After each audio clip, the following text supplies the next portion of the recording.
Welcome to प्रारंभ SSC. मैं काव्या और आज की इस वीडियो में मैं आपको बताऊंगी what is a NITI Aayog.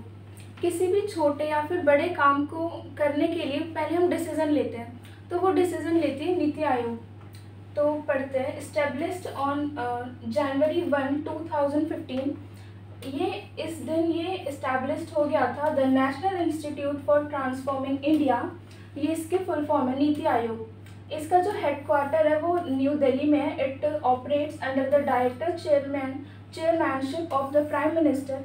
और इस आयोग के जो चेयरमैन है वो प्राइम मिनिस्टर है नरेंद्र मोदी जी। फिर है India, reflecting it is pivotal role in shaping the nation's strategic direction। तो ये इसका इंट्रोडक्शन था। फिर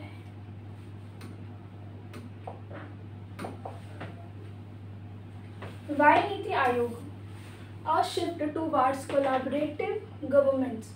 अब ये जो नीति आयोग है ना, उसको ना जो गवर्नमेंट्स, जो कोलैबोरेटिव गवर्नमेंट्स है उसकी तरफ शिफ्ट कर दिया गया है।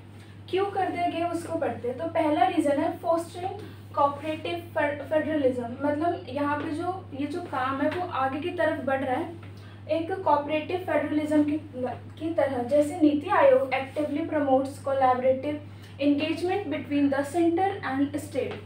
मतलब ये जो सेंट्रल गवर्नमेंट होती है और जो स्टेट गवर्नमेंट होती है, इनके बीच में ये बहुत कोलैबोरेटिव रहता है। और इंश्योरिंग पॉलिसीज़, और ये जो पॉलिसीज़ है ना उसको भी इंश्योर करता है, are jointly formulated and implemented thereby strength India's federal structure. इन सब में भी पॉलिसी जो नीति आयोग है उन सबका बहुत अच्छा रोल है, इसलिए इसको शिफ्ट कर दी गया है। और दूसरा है adapting to new policies, new realities. In the era of rapid globalization and liberalization, India needed a flexible and dynamic policy framework. Niti Aayog was designed to address these complex challenges with adaptive strategy. और यहाँ पे ये जो new realities है उसको भी adapt करता है।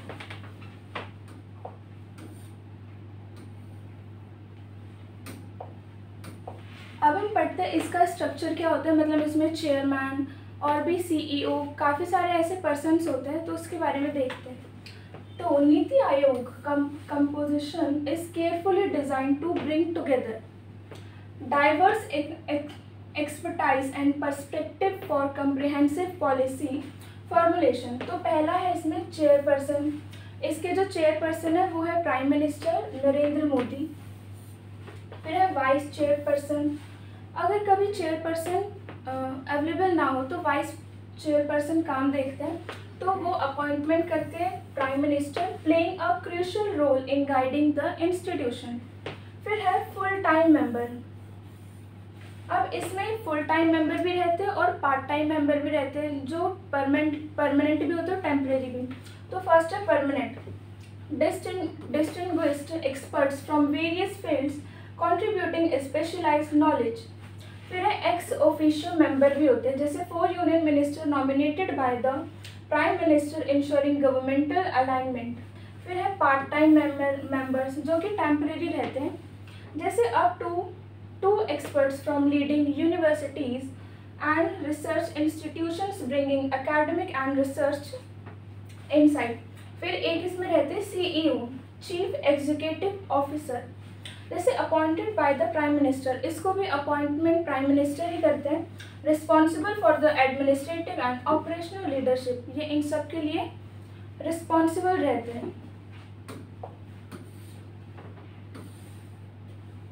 फिर है कोर ऑब्जेक्टिव। इसके क्या मेन ऑब्जेक्टिव्स है। तो फर्स्ट है फोस्टर कोऑपरेटिव फेडरलिज्म। जो भी पावर शेयरिंग होती है उसमें भी कोऑपरेटिव, और इसकी मतलब ये आगे बढ़ता है बहुत अच्छे तरह से।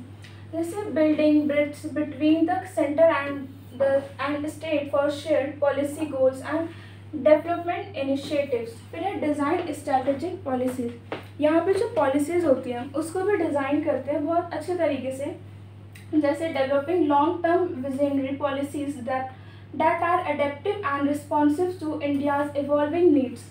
फिर थर्ड है प्रमोट इनोवेशंस एंड एंटरप्रेन्योरशिप। मतलब यहाँ पे जो इनोवेशंस हैं उसको प्रमोट करता है और यहाँ पे प्रॉफिट्स भी देखने को मिलता है, जैसे creating an ecosystem that encourage new ideas इससे प्रॉफिट हो सकता है technologies in advancement and a vibrant entrepreneurial spirit.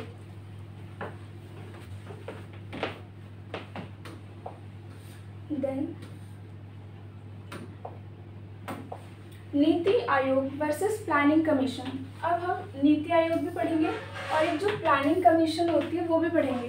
तो पहले है planning commission, top down approach to policy making. मतलब यहाँ पे जब प्लानिंग कमीशन होती है तो यहाँ पे टॉप टू डाउन होती है, मतलब टॉप टू डाउन होती है, ऊपर से नीचे।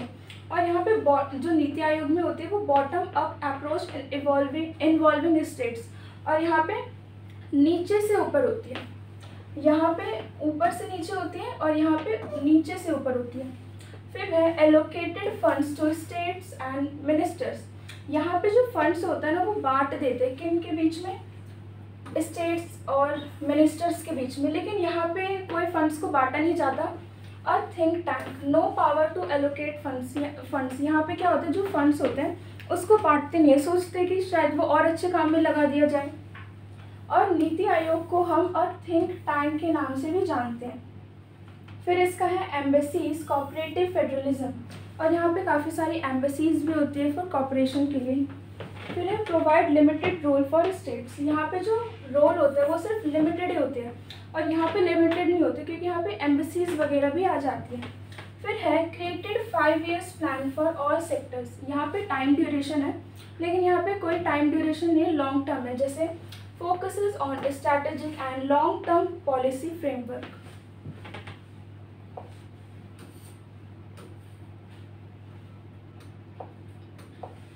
फिर है moving forward NITI Aayog vision for India.